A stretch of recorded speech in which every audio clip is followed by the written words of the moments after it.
Good morning, सुप्रभात, जय हिंद, वंदे मातरम। स्वागत है सबका सत्यकेतु की इस ऑनलाइन लाइव क्लासेज के प्लेटफॉर्म पे। शुरुआत करते हैं पहले प्रश्न से। प्रश्न है 0.022 को किससे गुणा करें। तो माना भाई x से, क्या किससे गुणा करें? हमने कहा किससे गुणा करें, मान लो x से। तो मान कितना है? 66। x बराबर हो जाएगा 66 बटा 0.022। नीचे पॉइंट हटाओ, ऊपर एक पॉइंट के बाद 3 अंक 3 0। 22 का भाग 66 में 3 बार, 3 इंटू 1000। आंसर आपका निकल के कितना आएगा? 3000। ठीक है, चलिए।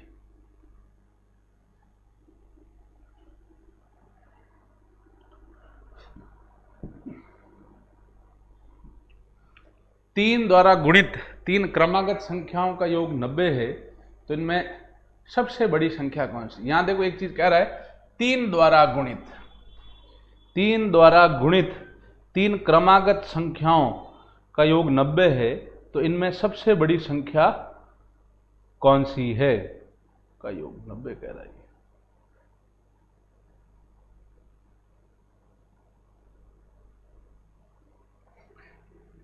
अब तीन द्वारा गुणित तीन क्रमागत संख्याओं का योग 90 है। तो पहली संख्या मान लो x है, या पहली संख्या 3x मान लो, x ही मान लो। चलो, पहली संख्या x है, अगली 3 से गुणित है तो x प्लस 3, उससे अगली क्या होगी? x plus 6। इनका योग 90 है। तो x plus 3 plus x plus 6 बराबर 90 कर दो। x 3x प्लस 3 और 6 9 बराबर 90। 3x बराबर 90 माइनस 9, 3x बराबर 81, x बराबर 81 बटे 3 27। तीन द्वारा गुणित तीन क्रमागत संख्याओं का योग 90 है।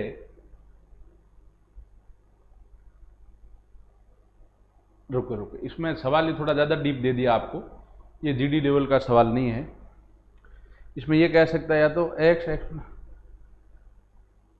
तीन द्वारा गुणित, इसको ये नहीं कह रहा है। इसमें कहने का मतलब ये है, हालांकि इतना डीप सवाल आपके नहीं आएगा। चलो, दे दिया है तो मैं इसको करवा ही देता हूं। यहां कह रहा है तीन क्रमागत भी तो कह रहा है ना।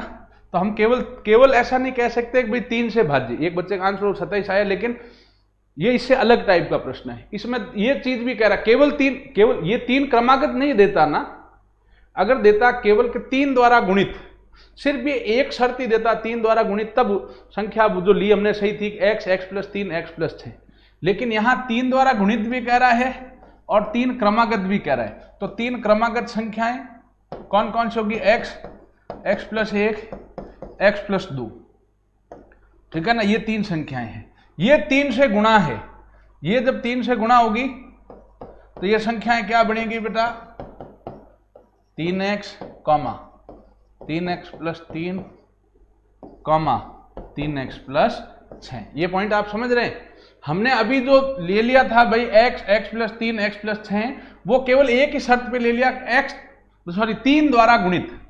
लेकिन यहाँ तीन क्रमागत संख्या भी कह रहा है। तीन क्रमागत संख्याएं जो 3 से गुणा हो, तो पहले तीन क्रमागत संख्या ले ली, क्रम से संख्या आती है, वो क्या होगी? x plus 1 x plus 2। लेकिन वो 3 से गुणा भी है, ये पॉइंट आप ध्यान दें। तो फिर उसको 3 से गुणा क्या दिए। अब इसका योग 90 करें। तो इस सवाल को थोड़ा समझा, हालांकि इतना डीप नहीं आएगा, फिर भी अब समझें इस सवाल को।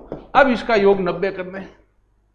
तो 3 और 3 6 3 9x प्लस 3 और 3 6 और 6 12 बराबर 90। 9x बराबर 90 माइनस 12। 9x बराबर घटाया 78, x बराबर 78 बटा 9।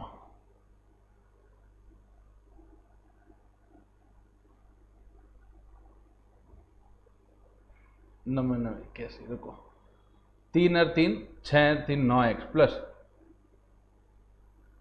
6 3 हो गया 9 बराबर हो गया 90। 9x प्लस, अच्छा यहाँ 9 आएगा, माफ कीजिएगा। 6x प्लस 9 बराबर 90। तो यहाँ क्या होगा? 90 माइनस 9। 90 में से 9 घटाओगे तो कितना आएगा? 81। x आपका क्या आएगा 81/9 मतलब 9। x 9 आ गया। हमें पूछा क्या है, सबसे बड़ी संख्या।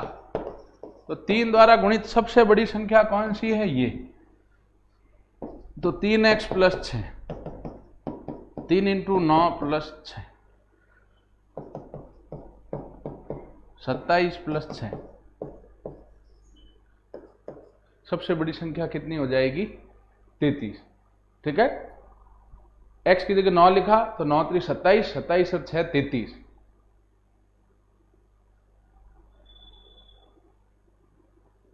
आप इनको जोड़ के भी देख लें, आप वापिस देखो, 9 रखेंगे तो 9 × 3 = 27 आ रहा है, ये रखेंगे 9 × 3 = 27 और ये 30 आ रहा है, और ये रखेंगे तो 33 आ रहा है। मतलब हमने जो मान निकाला है वो बिल्कुल सही है। तो थोड़ा डीप ज्यादा था सवाल, इतना डीप नहीं आएगा, फिर भी यहां 2 शर्त साथ में दे रहा है कि 3 क्रमागत, तो पहले 3 क्रमागत ले लिए, x + 1 x + 2। फिर कह रहा है जो 3 से गुणित हो, 3 से गुणा कर दिया सबको, तो x का हो गया 3x, x + 1 को 3 से किया 3x + 3, x + 2 को 3 से किया 3x + 6। इनका योग 90, तो बराबर 90 लिख दिया, योग हल किया, x का मान 9 आया। सबसे बड़ी संख्या पूछी 3x + 6 है, तो x का मान 9 रखा, 9 × 3 = 27 + 6 33 आ गया। ठीक है, हम चेक करना चाहें चेक कर ले, x का मान ये रखा 33 में रखा, 30 इसमें रखा, ये इनका योग 90 आ रहा है, तो बिल्कुल हमने जो आंसर निकाला वो करेक्ट है। ठीक है, चलिए अलग टाइप का सवाल था, बट इसको एक बार जरूर हल करें। अब आपको बता दिया है तो इसको हल करें। अब ये सवाल आसान सा प्रश्न है, बिल्कुल आसान प्रश्न है। 64 का वर्गमूल तो कितना होता है, 8/x है। सीधा क्या हो जाएगा, वज्र गुणा, तो 56 × x बराबर 42 × 8। तो x क्या आ जाएगा बच्चों, 42 × 8/56। ठीक है, अब इसमें इसको काटो, इसको 8 से काट लो, पहले सीधा कट रहा है। 8 × 8 7 × 8 56, 7 का भाग दिया इसमें, x आ गया 6। x कितना आ गया, 6। चलिए अब हम नेक्स्ट चलते हैं अगले सवाल में।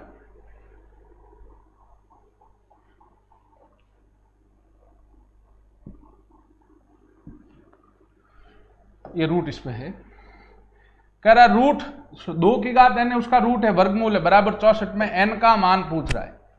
ठीक है भैया, तो 2 की घात n है, वर्गमूल हटा के उसकी जगह घात कितना लिख सकते हैं, 1/2 बराबर 64 है ही है।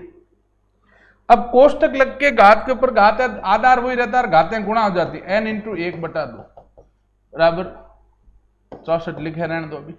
तो ये 2 की घात n को 1/2 से गुणा करोगे तो n/2 बराबर, अब 64 का अभाज्य गुणनखंड करो, 2 कितनी बार आता है, 6 बार।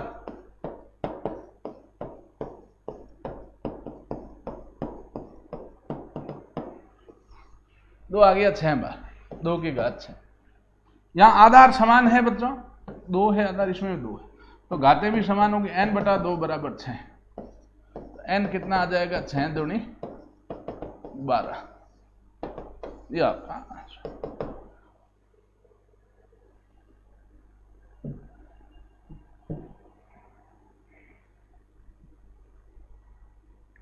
ये परिमेयकरण का प्रश्न है, अलग टाइप का, लेकिन आसान और अच्छा प्रश्न है। हर में कभी भी अंडर रूट नहीं रखते, अंश में अंडर रूट चलता है, हर में अंडर रूट नहीं रखते, वर्गमूल नहीं रखते। यहां हर में वर्गमूल दे रखा है, तो क्या करते हैं बच्चों, चिन्ह माइनस है तो प्लस लेते हैं, प्लस है तो माइनस लेते हैं, माइनस है तो प्लस, उल्टा चिन्ह लेके गुणा करते हैं। यहां माइनस है नीचे, तो ऊपर नीचे प्लस लेके गुणा करेंगे। याद रखें, नीचे जो चिन्ह है उसका उल्टा लेते हैं और ऊपर नीचे गुणा करते हैं। यहां माइनस है तो ऊपर नीचे प्लस लेके गुणा किया, ये हो क्या जाएगा, √7 + √5 का होल स्क्वायर बटा, ये a + b है, सॉरी ये a - b × a + b है, a + b × a - b क्या होता है, a² - b² √7 का स्क्वायर माइनस √5 का स्क्वायर। अब इसमें कौन सा सूत्र लगेगा, इसमें सूत्र याद होने चाहिए, ए प्लस बी का होल स्क्वायर का सूत्र लगेगा। वो क्या होता है, A square plus B square plus 2ab होता है बच्चों। ए का स्क्वायर तो रूट 7 का स्क्वायर प्लस बी का स्क्वायर तो रूट 5 का स्क्वायर प्लस 2ab तो 2 इंटू रूट 7 इंटू रूट 5 बटा रूट 7 का स्क्वायर 7 माइनस रूट 5 का स्क्वायर 5। वर्ग वर्गमूल दोनों हो तो दोनों हट जाते हैं, ये नियम भी याद रखना। अगर वर्गमूल में कोई संख्या है और उसका वर्ग है तो वर्ग वर्गमूल दोनों हट जाते हैं, केवल अंदर वाली संख्या प्राप्त हो जाती है। ये सूत्र आपको याद होने चाहिए, ये सूत्र भी मैं लिख देता हूं। ए प्लस बी इंटू ए माइनस बी है तो वो क्या होता है, A square minus B square. सूत्रों पे मैं रोज वजन देता हूं, सूत्र याद करें। ये सूत्र इसमें लग रहा है, ऊपर ये सूत्र लगेगा ए प्लस बी का होल स्क्वायर तो A square plus B square plus 2ab ये आ गया। और ये भी हमें याद रखना है कि वर्गमूल है और वर्ग भी है तो दोनों हटके अंदर वाली संख्या आ जाती है बच्चों। तो ये क्या होगा, 7 का वर्गमूल तो 7, 7 का वर्ग तो 7, रूट 5, रूट 7 का वर्ग 7, रूट 5 का वर्ग 5 प्लस 2, और रूट वाली संख्या रूट से गुणा होती है, अंदर रहती है साधारण संख्या साधारण से, रूट वाली रूट से। 7 पंजे 35, 7 में से 5 गया 2, ये हो गया 7 5 12 प्लस 2 रूट 35 बटा 2 कॉमन ले लिया भैया, अंदर क्या रहेगा 6 प्लस रूट 35 बटा 2 से 2 कट जाएगा, उत्तर आ जाएगा 6 प्लस रूट 35। ये आपका आंसर है, ठीक है, 6 प्लस रूट 35। अच्छा सवाल है, इसको जरूर एक बार हल करें भैया। मैं फिर बता देता हूं, नीचे माइनस है तो उल्टा चिन्ह लेके गुणा करना, नीचे प्लस है तो माइनस लेके गुणा करना, ऊपर नीचे, नीचे माइनस है तो प्लस लेके, प्लस है तो माइनस, माइनस है ऊपर नीचे प्लस लेके गुणा किया, ऊपर क्या हो गया 7 plus root 5 into 7 plus root 5, 7 plus root 5, 7 root 7 plus root 5 का whole square, A plus B का होल स्क्वायर का सूत्र लग गया। वो क्या होगा, A square plus B square plus 2ab। ये खोल के हमने लिख दिया, ए का स्क्वायर, ए कितना रूट 7 का स्क्वायर प्लस बी कितना रूट 5 का स्क्वायर प्लस 2ab, तो 2 का 2, ए है रूट 7, बी है रूट 5 बटा ए स्क्वायर माइनस बी स्क्वायर। मैंने बताया वर्ग वर्गमूल दोनों हो तो अंदर वाली संख्या आती है, तो 7 माइनस 5, रूट 7 का स्क्वायर 7 प्लस रूट 5 का स्क्वायर 5 प्लस ये 2 का 2 रूट 7 प्लस 5 रूट 35 बटा 2, जोड़ दिया 12 प्लस 2 रूट 35 बटा 2, दोनों हम 2 कॉमन लिया तो अंदर आ 6 प्लस रूट 35, 2 से 2 कट गया तो 6 प्लस रूट 35। बहुत अच्छा प्रश्न है, जरूर हल करें भैया। क्लास में केवल मैथ्स की क्लास में बेटा सवाल देखने नहीं, या तो हाथों हाथ साथ में करते रहो, और अगर पढ़ने में थोड़े से वीक हैं तो घर पे एक बार इन वीडियो वापस देखें, एक एक सवाल कॉपी पेन लेके हल करें, जैसे मैं बोर्ड पे हल कर रहा हूं। तो यहां प्लस का चिन्ह है, ये सीधा सा सूत्र दिख रहा है, अभी हमने जो काम में लिया वो भाई 447 इंटू 447, तो ये है 447 का होल स्क्वायर, 553 इंटू 553 तो 553 का whole square plus 2 into 447 into 553। ये अगर उल्टा एक देखें तो कौन सा सूत्र बन रहा है, ए स्क्वायर, अगर इसको ए माने 447 को, 553 को बी माने तो ए का स्क्वायर प्लस बी का स्क्वायर प्लस 2ab, वापिस ये 447 ये 553। इसको हम क्या लिख सकते हैं, ये किसका सूत्र है, उल्टा लिखा हुआ, ये किसका सूत्र है, a प्लस बी के होल स्क्वायर का सूत्र है। ये किस रूप में है, अगर हम इसको 447 को a माने, 447 को हम क्या मान लें a, और 553 को हम लोग क्या मान लें b, तो इस सूत्र इसको देखो, ये सूत्र जैसा लगेगा आपको। 447 को a माने तो a का स्क्वायर, 553 को b माने प्लस b का स्क्वायर प्लस 2 का 2, a मतलब 447, b मतलब 553, क्या होगा, ए प्लस बी का होल स्क्वायर, ए कितना 447 प्लस बी है 553 का होल स्क्वायर, ये आएगा 1000 का स्क्वायर। 1000 का स्क्वायर मतलब 1000 इंटू 1000, 3 जीरो है, 3 और 3 टोटल कितने जीरो हो जाएंगे, 6। ये आपका आंसर। बहुत अच्छा सवाल था, मशहब पूछा है भैया, सीधा ही संक्षिप्त विधि से कर लेते हैं। 1 1 1 1 8 5 4 8 1।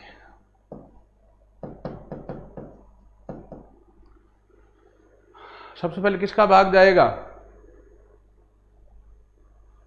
3 का,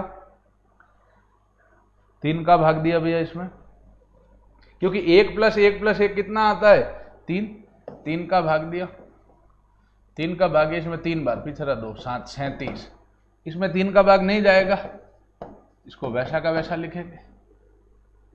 8 और 1 9, 9 और 5 14, 14 3 का भाग नहीं था वैसे 8, और ये 4 8 12 12 देखते रहे, इसमें 3 का भाग नहीं जाएगा। ठीक, अब 5 का भाग देंगे 185 में जाएगा, 37 में नहीं गया, वैसा का वैसा 185 में 3 बार गया, पिछड़ा 3 7 5 35 तो 7, 5 का इसमें नहीं जाएगा, वैसा का वैसा लिख दिया। अब इसमें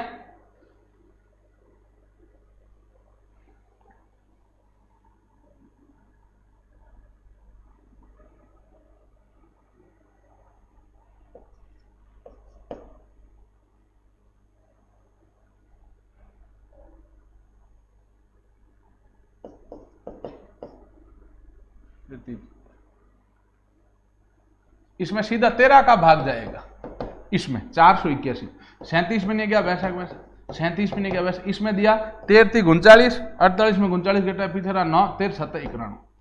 अब 37 का भाग सब में जा रहा है 1 1 1, मसब में वो संख्या लेते हैं जिसका भाग सब में गया। इस 3 को नहीं लेंगे क्यों 3 का भाग इसमें नहीं गया, इस 5 को नहीं लेंगे क्यों 5 का भाग इसमें नहीं गया, इस 13 को नहीं लेंगे क्यों 13 का भाग 37 है, इस 37 में नहीं गया, इस 37 को लेंगे, इसका भाग इसमें तीनों में गया, तो मसब आपका निकल के कितना आ जाएगा 37।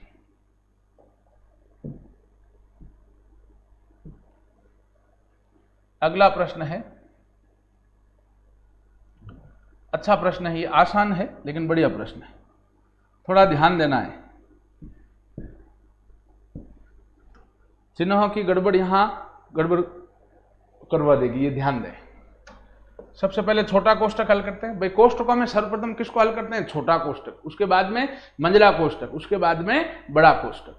शुरुआत करते हैं सबसे छोटे कोष्टक की, मैंने लिख दिया साइड में 1 प्लस 1 भाग 2, छोटा कोष्टक यही है। तो 1 का तो 1 प्लस 1 भाग 2, भाग को चाहे बटा को 1 के बाद 1 बटा 2, बटे में कुछ नहीं, 1 1 और 2 का लसब 2, 1 का भाग 2 में 2 बार, 2 को 1 से किया 2, प्लस 2 का भाग 2 में 1 बार, 1 को 1 से किया 1, ये आया 3/2। इसकी जगह मैं 3/2 लिख सकता हूँ। ठीक है, ये क्या हो जाएगा, बहुत अच्छा प्रश्न है भाई, जरूर करें इसको, आसान लगता है लेकिन ये चिन्हों की गड़बड़ कराएगा। यहां भाग में कितना आ जाएगा 3/2। ठीक है भाई, इसको सबसे पहले छोटे कोष्टक को हल किया, आया 3/2, इसकी जगह 3/2 ले लिया, अंदर बार प्लस का ये। अब मंझला कोष्टक को हल कर लेंगे, 1 प्लस 1 भाग 3/2।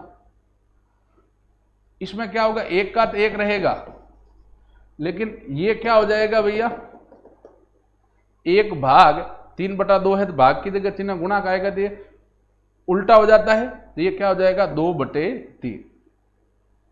इसको हल करेंगे, बटे में कुछ नहीं, 1 और 3 का लसब 3, 1 का भाग 3 में, 1 का भाग 3 में 3 बार, 3 को 1 से किया 3, प्लस 3 का भाग 3 एक बारी, आया 5/3। यहां लिख देंगे 5/3।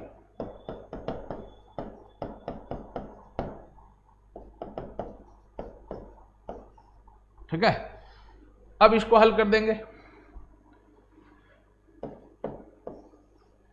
1 प्लस 1 भाग 5/3। ठीक है, 1 का तो 1 प्लस, भाग में क्या होता है, चिन्ह गुणा को के दूर से भी उलट जाती है तो गुणा होगी, वो 3/5, बटे में कुछ नहीं, 1 और 5 का लसब 5, 1 का भाग 5 5 बार, 5 को 1 से किया 5, प्लस 5 का भाग 5 में 1 बार, 1 को 3 से किया 8/5। इसकी जगह पूरे की जगह लिख दिया 1 भाग 8/5। अब ये क्या होगा, भिन्न के भाग, पहली भिन्न वैसी चिन्ह गुणाकार, दूसरी भिन्न उलट जाती है, 5/8।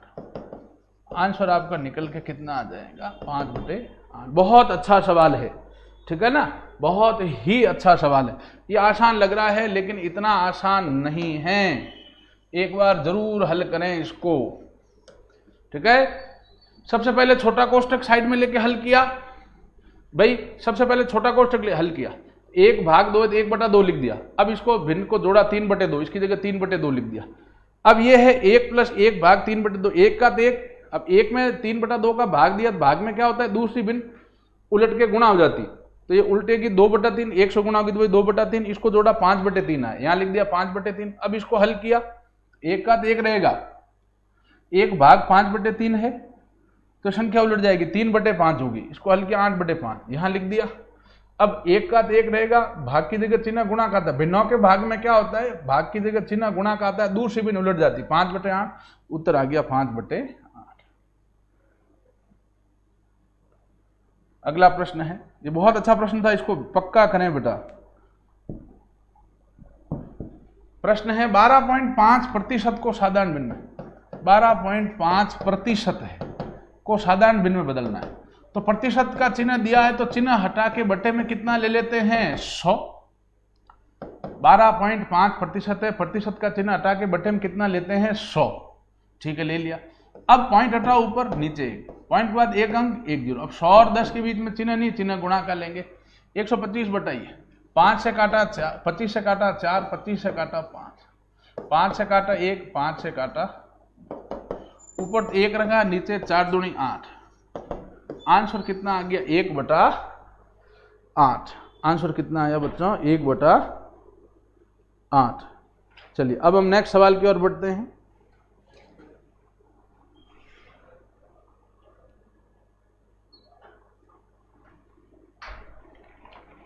अगला प्रश्न लाभ हानि का है।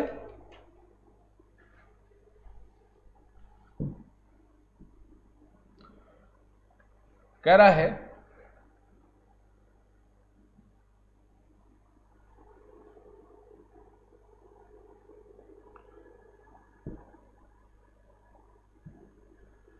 शबनम ने एक घड़ी 15% हानि पर बेची। शबनम ने एक घड़ी कितने बेची, 15% हानि पर। वह उसे 100 रुपए अधिक में बेचती, जितने में भी बेचा है उससे 102 रुपए ज्यादा में बेचती, तो उसे 10% का क्या होता, लाभ होता। तो घड़ी का क्रय मूल्य ज्ञात कीजिए। ठीक है, अब ये जो प्रश्न है भैया, इसमें आप ध्यान दें,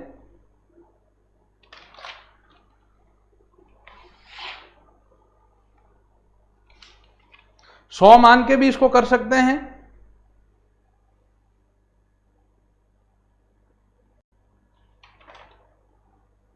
इसको 100 मान के ही करते हैं। शबनम ने एक घड़ी 15% हानि पर बेची, यदि वह उसे 102 रुपए अधिक में बेचती तो उसे 10% का लाभ प्राप्त होता। ठीक है, तो घड़ी का क्रय मूल्य, तो ध्यान दें,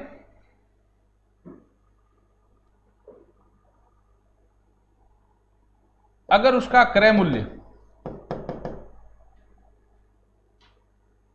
100 रुपए, माना उसका क्रय मूल्य कितना रुपए है, 100। ठीक है, चले, अगर वो 15% हानि पर बेचती, इसको समझे, व्यवहारिक सवाल है, 15% हानि पर बेचती तो भैया विक्रय मूल्य कितना रुपए होता, 85 रुपया। व्यवहारिक समझते जाएं इसको, अगर क्रय मूल्य 100 रुपया, 15% हानि में बेची तो विक्रय मूल्य कितना होगा बच्चों, 85 रुपया। और अगर 10% लाभ होता, 10% लाभ होता तो विक्रय मूल्य कितना आता है बच्चों,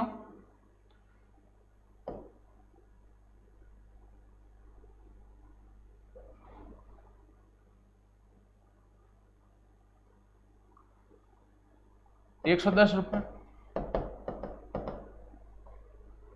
तो 15% हानि कब होती है,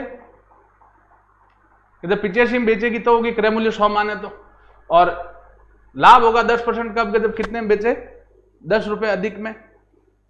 ठीक है, अब आप लोग ध्यान दें,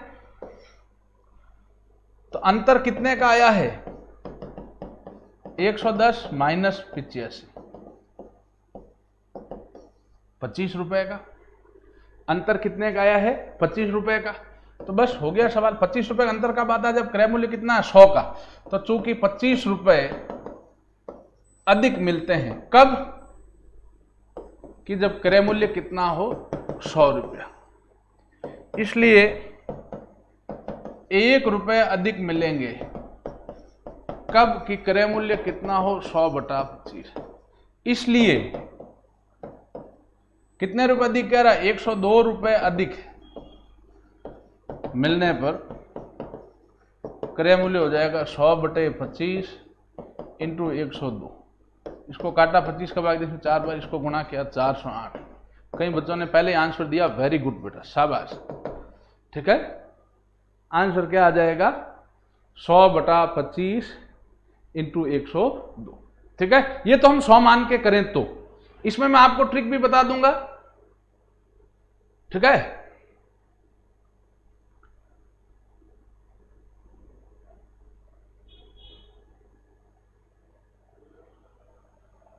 ट्रिक के लिए आप ऐसा करें,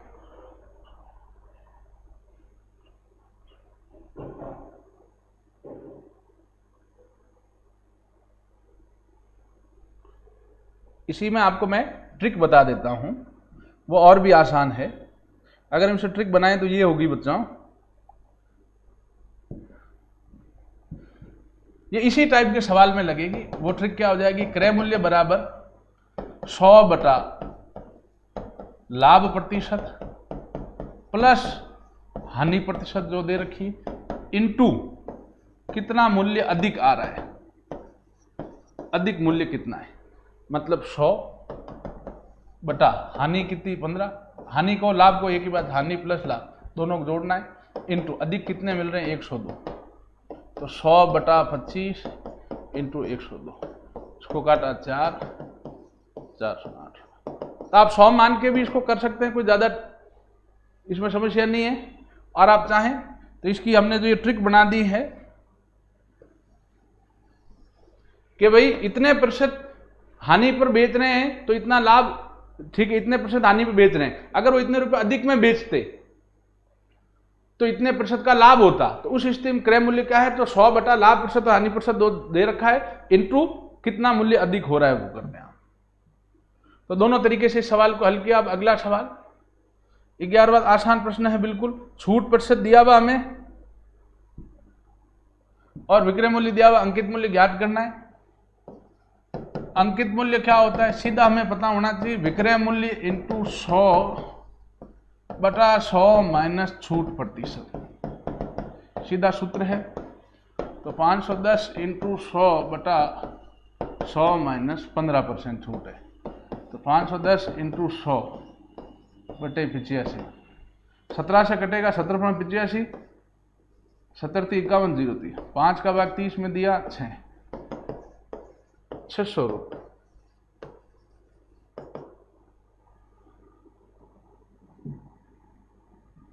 चलिए अब नेक्स्ट सवाल करते हैं।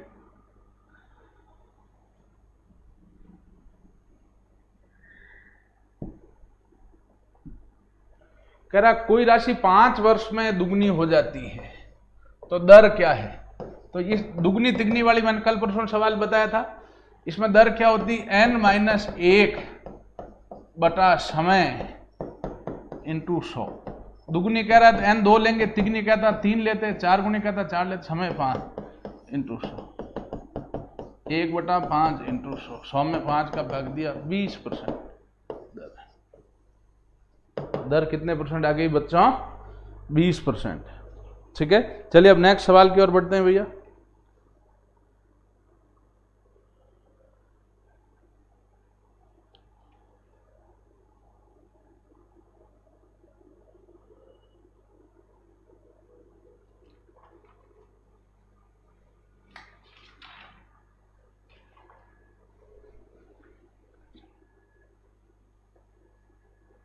चलिए नेक्स्ट सवाल की ओर बढ़ते हैं।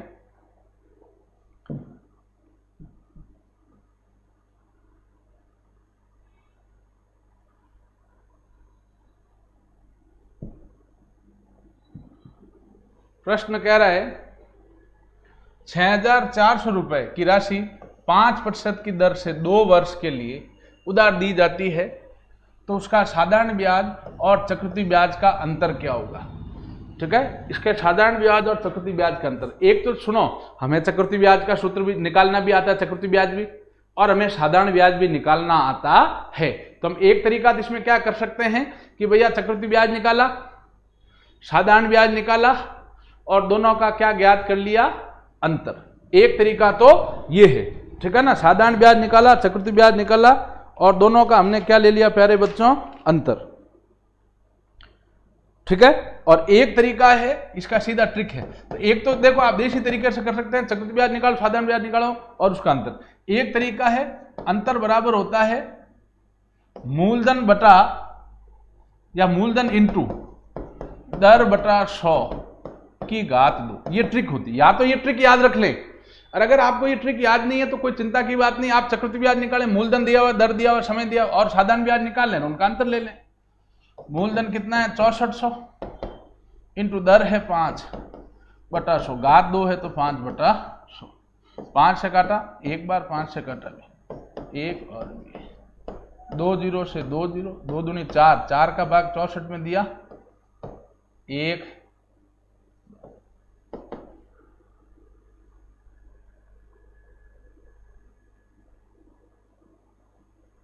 अच्छा एक मिनट, हमें अंतर दिया हुआ है 6400, नहीं मूलधन दिया हुआ है ना 6400, हाँ तो फिर तो सही था। 6400 वापिस बता देता हूँ, 6400 इंटू 5/100 इंटू 5/100, तो 5 ये 5 से काटा 5 से 5 एकम 5, 5 का भाग दिया इसमें 20, ये 1 20, फिर तो आ गया 2 0 2 0, 64 में 2 दूनी 4 का भाग दिया 1 और 6, अंतर कितने रुपए आ जाएगा, 16 रुपए, ठीक है। तो आप या तो ये ट्रिक याद रख लें और या फिर चक्रवृद्धि ब्याज निकाल लें, मूलधन दर समय तीनों दिया हुआ है, और साधारण ब्याज निकाल लें और उनका अंतर ले लें। ये तो आसान प्रश्न है औसत का। राशियों का योग बराबर औसत इंटू राशियों की संख्या। कह रहा किसी कार्यालय में 6 अधिकारियों का औसत वजन 55 किलोग्राम है, तो 6 अधिकारियों का कुल वजन कितना होगा। औसत 55 है इंटू राशियों की संख्या 6, 56 30 असला की 330, ठीक है। अब कह रहा है 4 क्लर्क जो है, 4 क्लर्कों का औसत वजन 50 है, का कुल वजन कितना होगा 50 इंटू 4 200 किलोग्राम। तो सभी का औसत, सभी कितने जने हो गए 6 4 10, सभी कर्मचारियों का औसत वजन कितना होगा 330 प्लस 200 बटा राशियों की संख्या 6 प्लस 4 10 हो जाएगी 530 बटा 10, औसत कितने ग्राम आ जाएगा 53 किलोग्राम 53, ठीक है। बिल्कुल सही जवाब, कहीं बच्चों ने आंसर दिया है। अगला प्रश्न क्षेत्रफल आयतन का है बच्चों।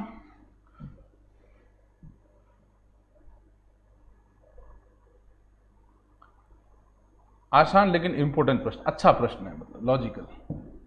कह रहा है एक वर्ग है जिसकी भुजा कितने सेंटीमीटर है 42 सेंटीमीटर, उसके अंदर एक वृत्त है। देखो रफ बन रहा है तो ऐसे ही बन सकता है डायग्राम, एग्जैक्ट हो सकता है न दिखे, एक आप आइडिया समझ गए होंगे। एक वर्ग है जिसकी भुजा है 42 सेंटीमीटर, उसके अंदर वृत्त है। तो भैया पूरा व्यास 42 है तो त्रिज्या आर क्या होगी 42 की आधी 21 होगी कि नहीं होगी बेटा। भाई पूरा व्यास होता है, ये यहां से यहां पूरा व्यास होता है, त्रिज्या उसकी आधी होती है। पूरी भुजा 42 है, ये भी 42 होगी, 42 की आधी त्रिज्या आर कितनी हो गई 21। इसका क्षेत्रफल, तो वृत्त का क्षेत्रफल का सूत्र क्या होता है पाई आर स्क्वायर। पाई है 22/7 आर स्क्वायर मतलब 21 गुणा 21, 7 का भाग दिया 21 में 3 बार, 66 इंटू 21, 66 को 21 से गुणा कर लो,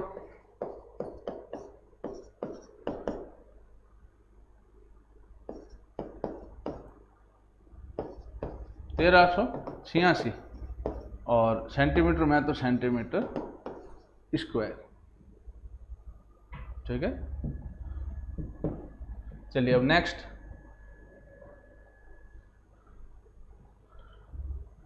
डिक्शनरी में ये शब्द जमाने हैं, अलग टाइप का प्रश्न है, आसान लेकिन अच्छा प्रश्न है। कैनल, कैग कूल कैप। सबसे पहले वर्ण देखो तो सी सी सी सी, पहले वर्ण से तो हम अंतर नहीं कर सकते। दूसरा वर्ण इसमें ए है, इसमें ए है, इसमें ओ है, इसमें ए है, तो चौथे नंबर तो ये आ जाएगा, क्योंकि दूसरे वर्ण में क्या, इसमें ए, इसमें ए, इसमें ओ है, इसमें ए, तो ये चौथे नंबर हो गया। अब बाकी तीन के लिए संघर्ष रहेगा। अब तीसरा शब्द क्या है इसमें, ये दूसरा हमने देख लिया। अब तीसरा शब्द है इसमें एन, इसमें जी, इसको लेने की जरूरत नहीं, इसमें बी, तो ये पहला नंबर आएगा, बी सबसे पहले आएगा, फिर जी ये दूसरे नंबर, फिर ये एन ये तीसरा नंबर। हमें पूछ रहा है सबसे अंत में, तो सबसे अंत में कूल, सी आंसर। ठीक है, पहला वर्ण देखो, पहला वर्ण नहीं फिर दूसरा, दूसरा नहीं फिर तीसरा।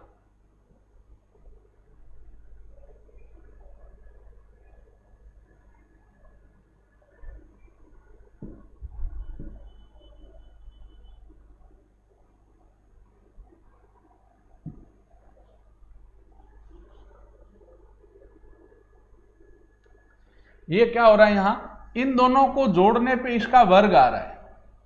जैसे 19 को 19 में 6 जोड़ा 25, ये किसका वर्ग है, 5 का। 13 प्लस 3 16 आ रहा है, किसका वर्ग है, 4 का। तो यहां क्या लें कि वो आए 8 का 8 है ये, प्लस यहां क्या लें कि वो 7 का वर्ग आ जाए, मतलब 49 आ जाए, यही तो कह रहा है। तो x क्या आ जाएगा, 49 माइनस 8, x आ जाएगा आपके 41, 41। ठीक है, चलिए अब हम इसके बाद आगे बढ़ते हैं। दिशा दूरी का प्रश्न है अगला प्रश्न।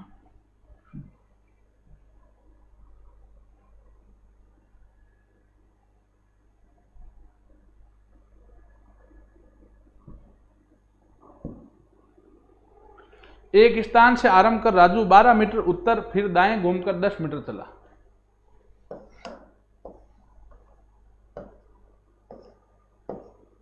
भाई ये उत्तर, ये दक्षिण, ये पूर्व, ये पश्चिम। एक स्थान से आरंभ कर राजू 12 मीटर उत्तर, ये स्थान है, यहां से 12 मीटर उत्तर में आया, ये उत्तर लिख दिया 12 मीटर चला। पुनः दाएं घूमकर 12 मीटर चलाया, दाएं मतलब राइट हैंड साइड, इधर कितना चला, 12। अंत में वह बाएं घूमकर 5 मीटर चला। सबसे पहले देखो क्या कह रहा है, एक स्थान को राजू 12 मीटर उत्तर, उत्तर मतलब ऊपर चला गया, फिर दाएं, दाएं मतलब राइट हैंड साइड घूमकर, अच्छा 10 कह रहा है, माफ कीजिएगा, 10 मीटर चला है। सबसे पहले 12 चला है उत्तर में, वापिस समझे, राजू 12 मीटर उत्तर दिशा में गया, फिर दाएं घूमकर 10 आ गया, पुनः दाएं घूमकर 12। अब ये 12 है तो ये 12 घूमेगा दाएं, मतलब इधर नीचे आएगा दाएं, मतलब ये इसी रेखा पे आ जाएगा वापिस, क्योंकि ये 12 है तो ये भी 12 आएगा तो इसी रेखा पे आ जाएगा। अंत में बाएं घूमकर, अब यहां है बायां मतलब बाहर की तरफ, उस तरफ बाहर की तरफ 5 मीटर चला, ये 5 मीटर चला है। तो आरंभिक, तो बताएंगे आरंभिक, आरंभ से किस दिशा में, तो ये दिशा कौन सी है भैया, पूर्व दिशा।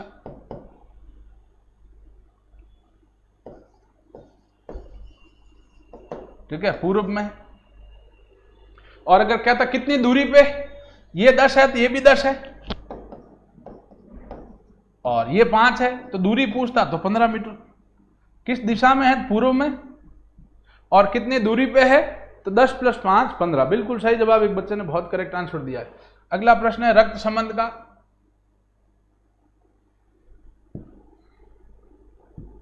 श्यामा कहती है कि राजीव के पिता मेरे पिता। श्यामा कहती है कि जो राजीव है के पिता के जो पिता है, मतलब राजीव के जो दादाजी है, वो श्यामा कहती मेरे पिता है। ये श्यामा है, श्यामा के पिता है, मतलब आप सोचें राजीव के जो दादाजी है वो श्यामा के पिता है, तो श्यामा कौन हुई, बुआ। तो श्यामा कौन हुई, बुआ। अगर यहां कहता है श्यामा का बुआ से क्या संबंध है, यही पूछा है, तो उत्तर बुआ। अगर कहता राजीव का श्यामा से क्या संबंध है, तो होता भतीजा। चलिए लास्ट सवाल की ओर बढ़ते हैं।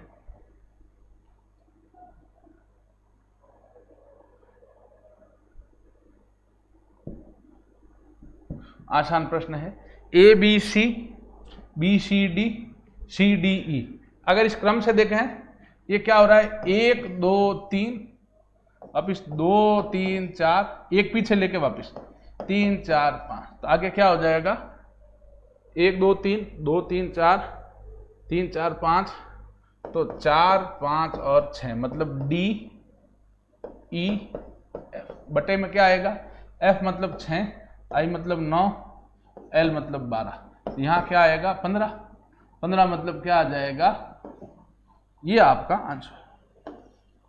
ठीक है, चलिए तो आज का टेस्ट हमने हल किया। इन सवालों को दोबारा हल करें, सूत्रों को रटें। धन्यवाद।